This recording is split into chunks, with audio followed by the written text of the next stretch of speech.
Okay, let's talk about a type of exercise that elite athletes and these, top longevity experts are absolutely obsessed with. And just a heads up, it might just flip everything you thought you knew about cardio on its head. I mean, seriously, what if I told you that the single best thing you can do for your heart, your metabolism, and your long-term health isn't about crushing yourself and pushing to the absolute limit every time? What if, and stick with me here, the best workout intensity was one where you could actually hold a full conversation without gasping for air? I know, it sounds way too good to be true, right?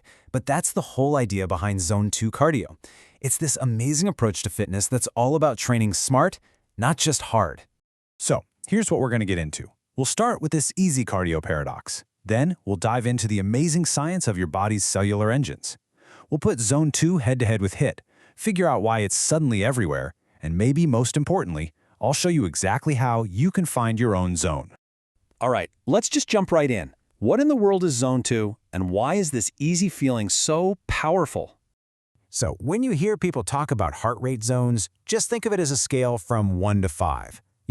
Zone 1 is super light, like a casual stroll, and Zone 5 is an all-out, can't-breathe sprint. Zone 2 is right in that sweet spot, that perfect moderate intensity, right around 60 to 70% of your maximum heart rate. So you're probably asking, how do I figure out my max heart rate? Well, a really simple starting point, it's not perfect, but it's a good estimate, is the 220 formula. You just take the number 220 and subtract your age. So if you're 40 years old, your estimated max heart rate is about 180 beats per minute. Easy enough. But honestly, forget the math for a second. The absolute best way to know if you're in Zone 2 is something called the talk test. It's so simple. If you're out for a brisk walk or on a bike, and you can have a conversation using full sentences without getting all breathless, you're there. You're in the zone. It's really that intuitive. So how can this, relatively moderate effort lead to such incredible results? Well, the answer isn't in your lungs or your legs. It's much deeper. It's happening inside your cells. It all comes down to these amazing little things called mitochondria. Just think of them as billions of tiny power plants inside your cells. They're what produce the energy for literally everything you do. So it makes sense, right? The more of these little power plants you have, and the more efficient they are, the better your entire body runs. And check this out. This is what's so cool. When you train in Zone 2 consistently, your body literally starts to upgrade itself. It builds more mitochondria, more power plants. Your muscles get way better at using oxygen, your body gets incredibly good at burning fat for fuel, and it even builds a denser network of tiny blood vessels to get that oxygen where it needs to go. It's like a complete system-wide software update for your body. Now, I know what you might be thinking. What about HIIT, high-intensity interval training? Isn't that supposed to be the best? And look, HIIT is awesome, but it's for a totally different job. Let's compare them. You got to think of Zone 2 and HIIT as partners, not rivals. They're two sides of the same coin. Zone 2 is all about building that huge, solid aerobic foundation. It's got a low risk of injury, and it's easy to recover from.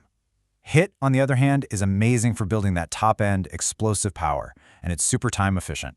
But it comes with a higher injury risk, and your body needs more time to recover. They really work together to make you a well-rounded athlete. And this is exactly how the pros do it. It's a strategy called the polarized training model. The best endurance athletes on the planet spend about 80% of their training time in that low and slow Zone 2, just building that massive foundation. And only about 20% of their time is spent in those high-intensity zones. This is the secret sauce for building incredible endurance without getting injured or burning out. Now, Zone 2 training isn't some new fad. I mean, marathon runners and cyclists have been using this for decades. So why is it suddenly blowing up all over our social media feeds?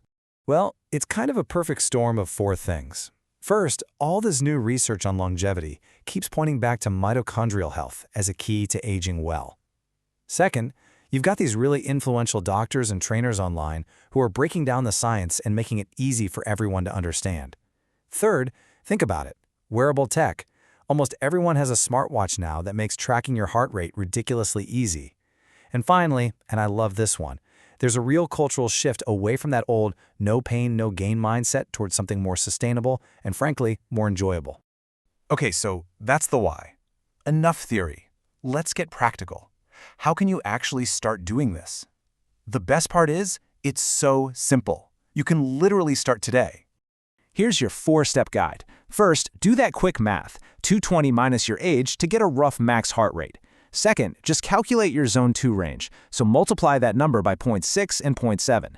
Third, pick something you actually like to do, a brisk walk, a bike ride, swimming, rowing, whatever. And fourth, just get moving. Aim for maybe 30 to 60 minutes to get started. And what are you aiming for in the long run? Well, most health experts recommend about 150 minutes of moderate activity every week. And guess what? Zone 2 training fits that recommendation perfectly. Look, Zone 2 isn't flashy. You're not going to be drenched in sweat, collapsing on the floor, posting some heroic photo online.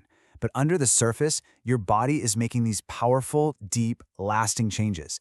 And in a world that is just obsessed with quick fixes and extreme workouts, Zone 2 is this quiet, powerful reminder that when it comes to your health, consistency will always be intensity. So that really leaves us with one last thought to chew on. If the real foundation of elite health isn't built on these short, brutal bursts of intensity, but on a steady, solid base of consistency, what kind of foundation could you start building for yourself starting today?